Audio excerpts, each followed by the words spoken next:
इसी तरह हमारे सिलसिले के जो संत महात्मा हुए, गुर छोड़ गए, कैसे आसानी से 24 घंटे का ध्यान प्राप्त हो, कैसे सच्ची निष्काम कर्मता प्राप्त हो, मैं गुरुओं को आपके सामने रखूँगा।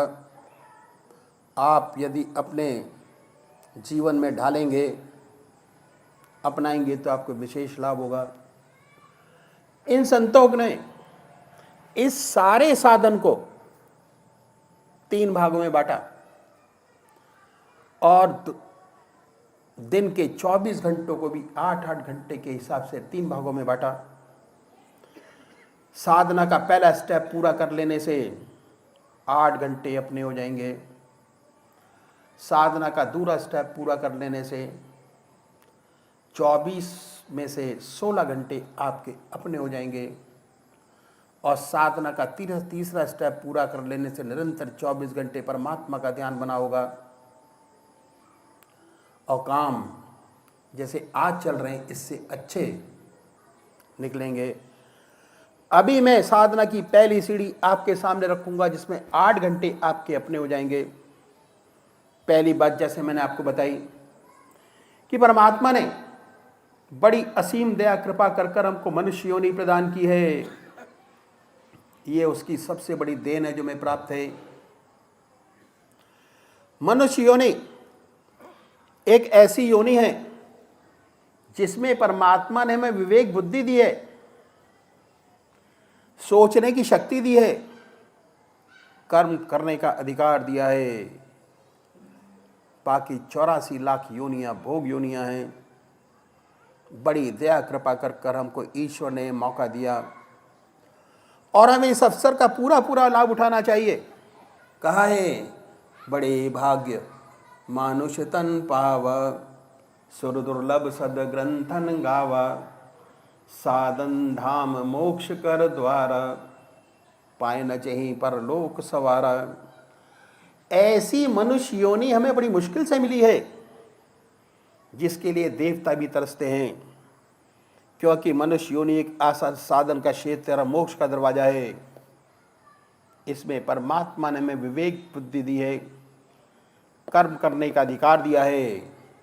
और हम चाहें प्रगतिशील हों तो बड़े उस परमपिता परमात्मा को प्राप्त कर सकते हैं। ये ऐसी योनि है कि इसके लिए देवता भी तरसते हैं। ऐसा अवसर ईश्वर ने हमें दिया, इसका हमें पूरा पूरा लाभ उठाना चाहिए। जितने संत महात्मा हुए, जितने धर्म हुए, जितने पंथ हुए, सब ने इस मनुष्य योनि की भूरी भूरी प्रशंसा की है। कबीर साहब ने कहा है, कबीरा हरि की भक्ति कर, तज विषय रस चौंच, बार बार नहीं पाइए मानस जन्म की मौज। इस सेवक के गुरुदेव अक्सर कहा करते थे कि विषय वासना के आनंदी, मिथ्या जन्म बिगार, मानस जन्म गरीब ने फिर कर ले हरि से प्यार। ऐसा सुंदर अवसर हमें परमात्मा ने दिया।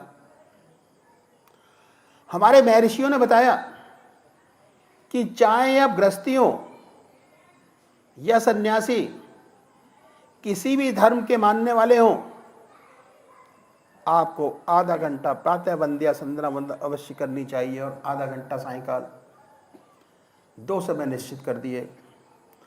संध्या वंदना करनी चाहिए। और हमारे देश में 99% लोग ऐसे हैं जो परमात्मा को मानते हैं और अपने किसी न किसी ढंग से परमात्मा की पूजा करते हैं। बहुत से लोग तो बहुत कुछ करते हैं, लेकिन यदि हम उनसे पूछें कि आपको इस पूजा का क्या लाभ हुआ, तो खामोश हो जाते हैं। पहली बात ये कि भाई ईश्वर का नाम लेना अच्छी बात है, घर में मंदिर है, हमारे देखा देखी हमारे बच्चे भी करते हैं, अच्छा है। और इससे ज़्यादा आप क्या चाहते हैं? अगर उनसे ये प्रश्न किया जाए कि आपको इस बात का कोई आंतरिक लाभ हुआ, तो ऐसे बहुत से कम लोग होंगे जो कहेंगे हुआ। यदि आप इन संतों ने जो ग्रस्त में हुए, बड़ा सुंदर तरीका बताया, अगर इस तरीके से पूजा करेंगे तो आपको विशेष लाभ होगा। चाहे किसी भी मजहब का मानने वाला हो, किसी भी धर्म का अनुयायी हो, अपने धर्म के मत पर चलते हुए कर सके, ऐसी बात बतलाई हुई मैं आपके सामने रखता हूं। पहली बात, हर मजहब में दो तरीके के व्यक्ति हैं, जैसे मैंने आपको बताया, एक साकार पुजारी, दूसरे निराकार। पुराने जमाने से चले आ रहे हैं, कोई नई बात नहीं। आपस में झगड़े भी होते हैं और वाद विवाद भी होते हैं, लेकिन सब ये होते हुए आज तक दोनों काया में बात ऐसी है कि मनुष्य का स्वभाव कुछ ऐसा ही है। किसी को चेहरे से प्यार होता है, किसी को शक्ल से प्यार होता है, किसी को मूर्त से प्यार होता है, किसी को मूर्ति से प्यार होता है। कुछ लोगों को शक्ल से प्यार नहीं होता। जिन्हें शक्ल से प्यार होता है वह साकार पुजारी, जिन्हें शक्ल से प्यार नहीं वह निराकार पुजारी। इन संतों ने दोनों के लिए रास्ता बताया। जो साकार पुजारी हैं उनका एक काम अपना इष्ट निश्चित करना। अपनी आत्मा से पूछिए कि परमात्मा की कौन सी मूर्त आपको सबसे ज्यादा सुंदर लगती है, जिसमें आप सबसे ऊंची भगवान की भावना डाल सकते हो, उसे अपनाइए, उसे अपना इष्ट माने, फिर बदले नहीं। ऐसा नहीं कि आज आप राम की पूजा करें, कल कृष्ण की, कभी मां की। अगर रोज रोज बदलेंगे तो आपको पूजा का विशेष लाभ नहीं होगा। दरअसल में पूजा का जो मकसद है वह चित्त की एकाग्रता प्राप्त करना है, और उससे ऊपर उठें तो मैं कहूँगा कि चित्त की वृत्तियों का निरोध प्राप्त करना। ऐसी हालत आ जाए जिसमें विचार शून्यता आ जाए आपके मन के अंदर। जब ही हो सकता है जब आपका एक इष्ट हो। पूजा कैसे करें? कुशा या कंबल का आसन हो,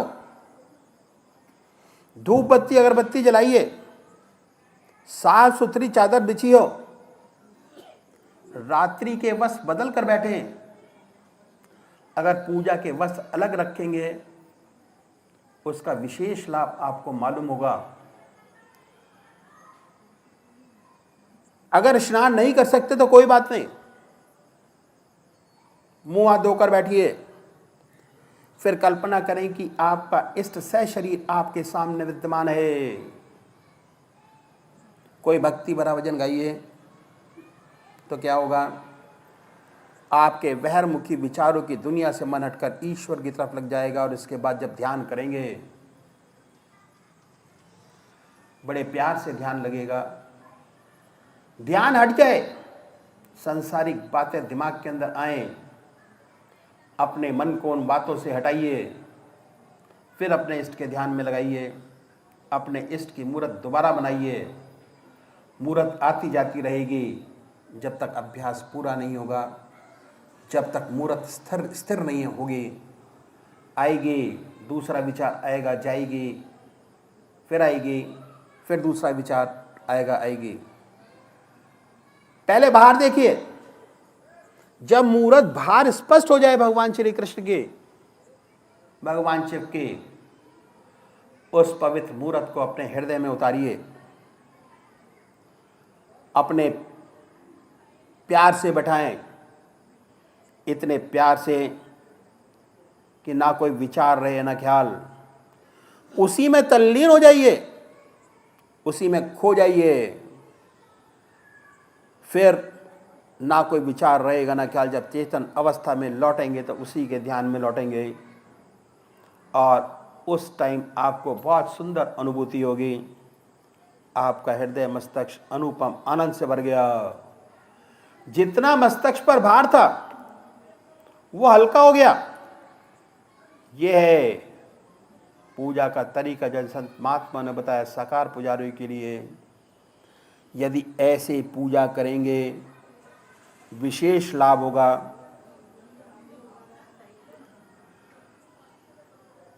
चित्त की एकाग्रता प्राप्त होगी। जब चित्त की एकाग्रता प्राप्त होगी, मन हल्का होगा, मन के अंदर कोई विचार नहीं होगा, सुषुप्ति की अवस्था आएगी बैठे ही बैठे। और जब ये अभ्यास और बढ़ेगा तो सुषुप्ति से सहज समाधि में प्रवेश करेंगे। आपको नाम का ज्ञान भी होगा, आपका शरीर आराम भी कर रहा होगा और समय का पता ही नहीं होगा। दूसरे वो भाई हैं जो निरंतर भगवान के उपासक हैं, परमात्मा की मूर्ति को नहीं मानते, परमात्मा के नाम को पकड़ें और उस नाम को चुने जो उनकी आत्मा को सबसे प्यारा लगता है। कोई भाई याद करते हैं हिंदू भाई ओम, मुस्लिम भाई अल्लाह, सिख भाई वाहेगुरु, क्रिश्चियन भाई क्राइस्ट या गॉड, जो उनकी आत्मा को अच्छा लगे सुन सकते हैं। जो नाम आपकी आत्मा को प्यारा लगे उसे पकड़ें। आसन बड़े प्यार से बैठिए, सुख आसन से बैठ सकते हैं, बड़ी अच्छी बात है। जो आसन पर आपको सबसे ज्यादा आराम मिलता है उस आसन पर बैठिए। हृदय की तरफ निगाह रखें, आनंद में बैठिए, आनंदमय अवस्था बनाइए और ये ख्याल कीजिए कि जब आपका हृदय दुख दुख करता है,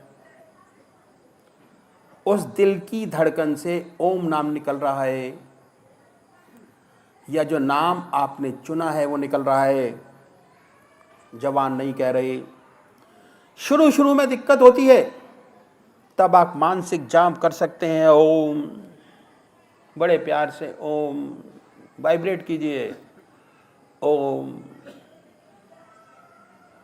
ओम। धीरे धीरे ऐसी अवस्था आती है कि आपको स्पष्ट सुनाई देने लगेगा, हृदय से ओम की आवाज निकल रही है।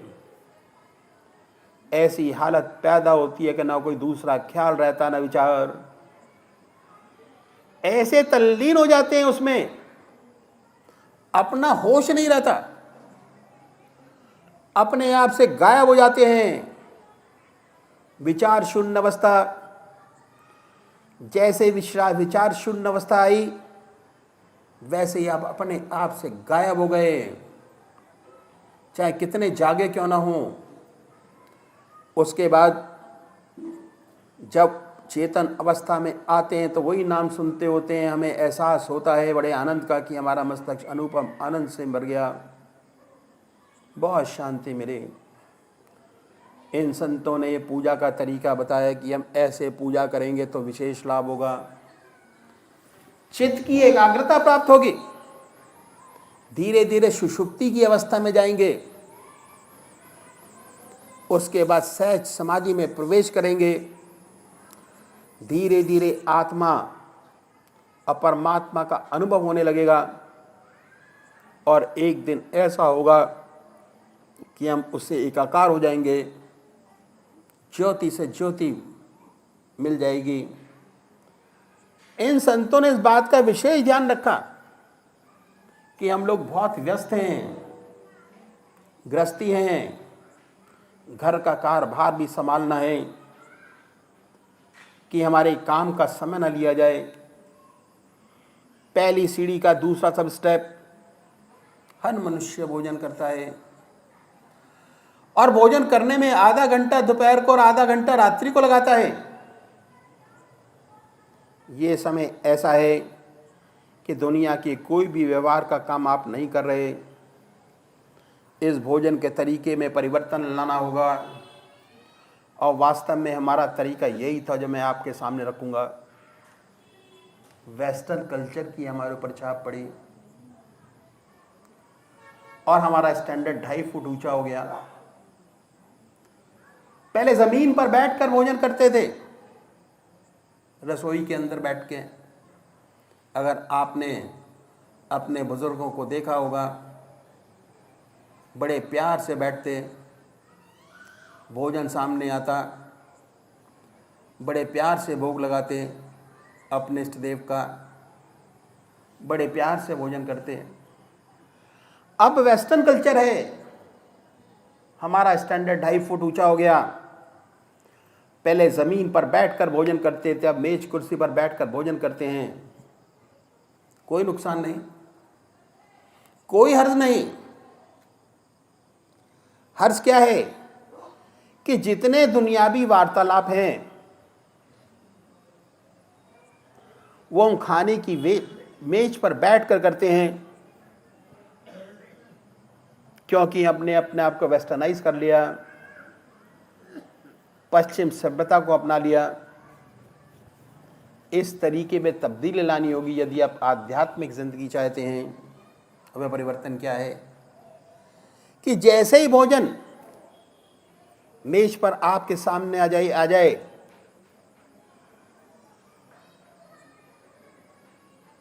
उसको अपने इष्ट देव के अर्पण कर दीजिए कि ये प्रभु प्रसाद तेरा, भगवान की अर्पण कर दीजिए। अपने इष्ट देव की याद कीजिए, उन्हीं की याद में भोजन कीजिए। कोई ग्रास बगैर परमात्मा की याद के आपके शरीर में न जाए। कोई भी चीज़ बिना परमात्मा की याद के आप न पिएं। ये अभ्यास भोजन की एक बहुत बड़ी विशेषता है जो मैं आपके सामने रखता हूँ। भोजन जिन विचारों में डूब कर किया जाता है, जो खून बनेगा उन्हीं विचारों का रंग हुआ बनेगा। अगर आप शांत स्वभाव में भोजन करेंगे, आपका मन सारा दिन शांत बना रहेगा। अगर आप गुस्से में भोजन करेंगे तो सारा दिन आपको गुस्सा आता रहेगा। ये है अभ्यास। तो जब भी आप खाली होंगे, जिन विचारों में आप भोजन डूब कर करेंगे, अगर ईश्वर की याद में किया तो ईश्वर की याद ऑटोमेटिक आएगी स्वतः ही। भक्ति के लिए जब तक आपका खून नहीं बदल जाता, भक्ति नहीं आएगी। भगवान श्री कृष्ण ने गीता में साधक की दृष्टि से 4 विशेष बात बतलाई। पहली, आहार की शुद्धि। यह है आहार की शुद्धि जो हमें करनी है। दूसरी, इन संतों ने ये आसान तरीका बताया कि कैसे सहूलियत से हो जाए। यदि इस तरीके से भोजन करेंगे तो जो खून बनेगा परमात्मा की याद का रंगा हुआ बनेगा। जब भी आप खाली होंगे, ईश्वर की याद स्वतः ही आएगी, दूसरी तरफ मन नहीं जाएगा, क्योंकि आप भोजन परमात्मा की याद में कर रहे हैं। और पूजा में भी परमात्मा की याद करते हैं। तो ये आधा घंटा दोपहर भोजन का, आधा घंटा रात्रि भोजन का समय ऑटोमेटिक पूजा में बदल जाएगा।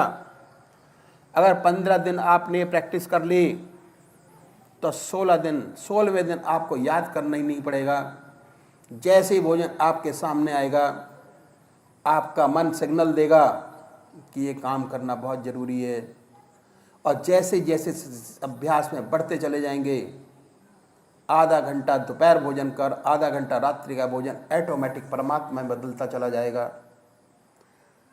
उसके बाद तीसरी बात क्या है?